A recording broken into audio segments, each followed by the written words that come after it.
For USCFootball.com, I'm Keely Eure here with Chris Treviño for its analysis of USC's 15th and final practice of its 2021 spring camp. It was a short and sweet practice to end camp. It was an hour long. USC was in full pads, mostly thud, some no tackling periods, but overall, Chris, it seemed like a day for the young guys to get their final reps before heading into summer. Before I start, I just want to say I'm extremely surprised you invited me back on instant analysis, so thank you for that. But yeah, a very succinct practice. You could tell by the speed of which things were going that it was going to be a quick one. We got into 7-on-7 and 1-on-1s with the O-line, D-line pretty early. That's usually indication that we reached the halfway point, but they got into that right after individual, and then we saw those final team periods. And yeah, not a lot of work for the older guys like Keontae Ingram, Bavai Malapei. Even Keaton Slovis only had one team series in that final team period. It was mainly on the younger guys like Miller Moss, Jackson Dart to lead those offense, and then a lot of the backups on the defensive and offensive line units. It seemed like they really wanted to get a look at what they have going into summer. Mm-hmm. I thought it was interesting. On the defensive side, we saw kind of some older guys take coaching roles, if you will. We saw Raylan Goforth, Kanai Malga, and Isaiah Pulamau have play cards in their hands, signaling in the calls for the younger guys on defense. And I thought it was kind of symbolic because those guys have kind of stepped up not only in Todd Orlando's defense over the last year, but also just in the way that they've been leading this defense. Yeah, kudos to you. That was something that you eagle-eyed out of nowhere. You saw them holding the play cards, and that actually makes sense because your linebackers and then your safety in this scheme, those are the most important guys. Those are the guys who you want to be the quarterbacks of the defense out there. So that makes sense that you're getting them, this kind of training exercise to kind of call plays from the sideline, kind of be a coach, because in a game, you want those guys to be coaches on the field. So I thought that was a really smart and cool thing to do. And I think they did really well because, defense kind of shined a little bit later in the practice in the end there, held them out of the end zone. So a good exercise for those guys. And guys who have been very vocal throughout camp, Chase Williams got to throw his name out there. He's been very vocal this entire camp. So a lot of communication and leadership being shown on the defensive side. Mm-hmm. We saw even more shuffling at USC's offensive line today. Jalen McKenzie did not practice. I believe he was on rehab island today. So we saw more shuffling. Even with Liam Jimmons, he did not return. So what did you take away from that new starting five that we saw?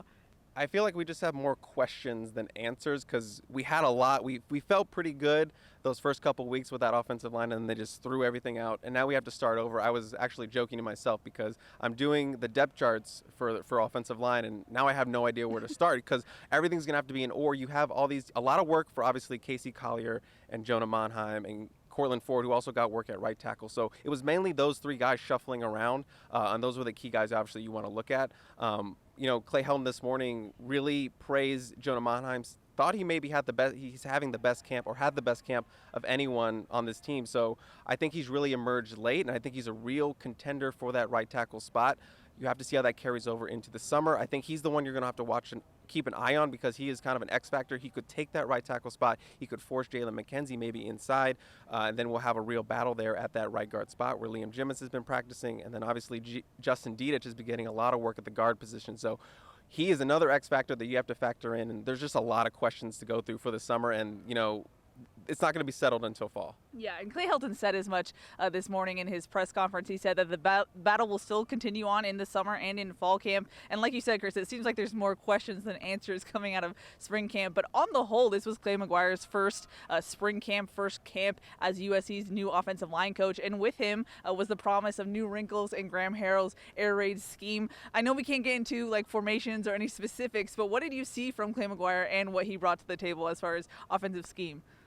Yeah, I think fans have been kind of frustrated by some of the looks USC has been giving in certain situations on the offensive side. You can read between those lines. But Clay McGuire is kind of like a dance coach. USC only has one dance move in those certain situations. It's not working. So Clay McGuire's coming and he's teaching them a little, some new dance moves, a little two-step.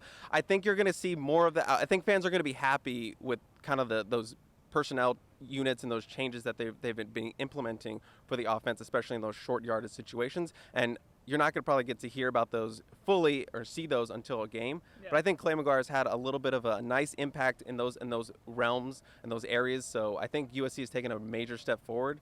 So stay tuned for that. Hopefully you guys can see that in the season opener or whenever USC is faced with that situation. Mm-hmm. Nice dance moves. I think you're the first one to dance on instant analysis, so congrats. I'm glad. I'm going to mark my stamp here. If I'm never invited back, I'll always have this moment. True.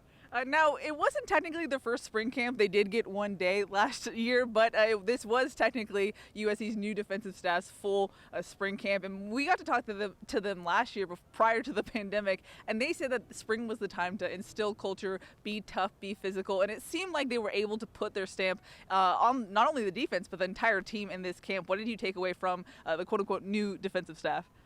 Yeah, they were talking a lot. I don't want to say talking a lot because that makes it sound like it was all hype, but they were talking a lot about what they were going to do in that spring. Obviously, did not get to happen. Did not get one single full pads practice, and I feel like they really let it out in this spring. They really built a foundation for that culture. We saw throughout the season the kind of swagger that this defense can have, and now I think we just saw it, increase tenfold with this camp, with this hitting, with this physicality. We saw the Oklahoma drills. We saw those fun little goal line battles. You're bringing that stuff back into the program. I think that was all great, and I think that all really set a really good foundation, especially, for the defense, yes, but the whole team as a whole, because when you're talking to some of the offensive guys, especially when we've been asking them about short yardage issues in the past years, they've all said it needs to be about physicality, being on the same page and being physical. And I think we're checking one of those boxes off with this spring camp and upping that physicality, upping the hitting and all that kind of mentality. Do you think it impacted the offense, the way that the defense was kind of bringing it every practice?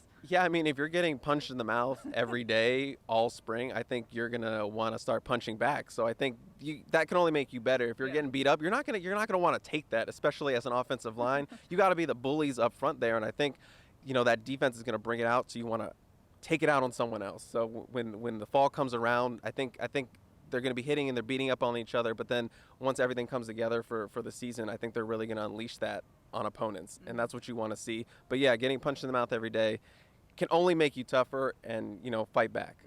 Now, with increased physicality comes injuries, and USC had injuries without physicality, so it's a give and take. But I got to ask Clay Helton this morning, do you anticipate any of the injuries that we've listed off in every incident analysis to bleed into fall camp, to have issues going forward? And he said, I think everyone in June will be ready to go besides the 3 major injuries that we've listed before: Mo Hassan with his ACL injury, Brandon Keely with his Achilles tear, and then Max Williams with his ACL tear as well. So those 3 guys will be out. Those are season-ending injuries, but overall it seems like USC will come back healthy after they get their month off in May. Yeah, I know the optics didn't look great when we report about Rehab Island and how it was overbooked at times. There was a lot of bodies over there, but that's a great sign to hear that everyone should be good in the fall and the summer when they all come back together. And we haven't even really seen the full capabilities of this team because there was a lot of guys missing. You had Nick Figueroa, who was a big breakout star last year. Drake Jackson didn't really get a full camp. He was out today on that concussion protocol. And then you have guys like Ishmael Sopsher, who didn't even get a spring. So there's a lot of untapped players here that we haven't even gotten to see work with this unit. And then in the summer, you have a lot of new faces coming. So I think it's encouraging what this team has done in the spring, and I think fans should be excited about what it's going to build to in the fall when you get the full everyone back, everyone healthy. And yeah, again, that's a great note that not everyone. You only have those 3 season-ending injuries, and everyone should be good to go come summer. Now, looking ahead, as I mentioned, USC has finals coming up, and then they'll have like a discretionary period for the 2 weeks at the end of May, and then they'll come back in June for the June workouts. But what does the next couple months look like for USC and maybe the fall enrollees as well? Yeah, May is usually kind of dead for us. It's kind of like that probationary, we wait around period, and then June kind of takes off. They're going to have a lot of recruiting going on, a lot of campus visitors. There's going to be maybe some camps coming up, and then they get started into that 8-week period for the summer workouts, and then the rest of your fall enrollees will be coming in, and there's a lot of big names coming. Obviously, Corey Foreman, you got Michael Trigg coming in, you got some wide receivers, which is you need to bolster that depth. So some good wide receivers coming in, and then some of the cornerbacks. Clay Helton mentioned those guys, Prophet Brown and Sierra Wright. 2 guys he's really excited to get back in to help bolster that secondary, which is kind of thin on cornerbacks right now. So a lot more talent coming in, and I think it's going to look really nice when all those guys are really fitting together with the team. Now, not to put you on the spot here, Chris, but you put in a lot of work into the ghost notes on the peristyle. You took diligent notes every practice. So I'm really curious your overall thoughts. What was your evaluation of this spring camp as a whole? Yeah, I should have been more prepared for that. I should have been more prepared for you to ask me that. But yeah, overall, I think it was a successful spring camp, especially for the defense. Like we had mentioned so far in this and a lot of instant analysis. you set that foundation, you set that culture, and I think that's going to carry you into the fall, into the summer. When you welcome those new guys in, you're going to have to set the tone for them, and I think the team is ready to do that. And then, you're setting that up for your season.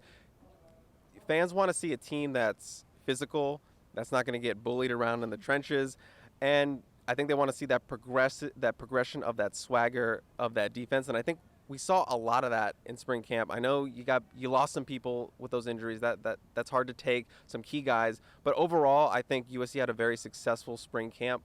We saw a lot of things we haven't seen in a while with those, the Oklahoma drill and really hitting not just thud, and not just thud the whole practice. You actually got real. I got some hats coming off, some fights out there. So I think it's a good tone setter for the rest of this off season. Mm-hmm.